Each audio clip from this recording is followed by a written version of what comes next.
জঙ্গলের জানোয়ারকে চিড়িয়াখানায় আনলে জানোয়ার কখনো ভদ্র হয় না।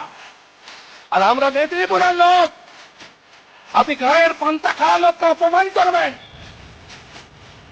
দিদি থেকে দিদিমা হতেন, নন্দীগ্রাম না হলে কোনোদিন মুখ্যমন্ত্রী হতে পারবেন না। আপনার বাকিটা আমি করব, আমি বলে গেলাম।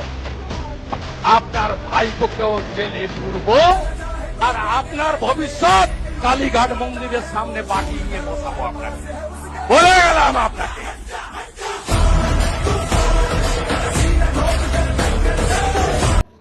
এটা আমাদের বর্তমান মুখ্যমন্ত্রীর একটা পুরনো ভিডিও ক্লিপ, যখন জনসভায় ভোটের প্রচারের সময় তিনি এই কথাটা বলেছিলেন যে আমার ভাইপোকে তো জেলে পূর্বই, তো ভাইপো জেলে যাওয়া তো এখন সময়ের অপেক্ষা, সবাই দেখতেই পাচ্ছেন।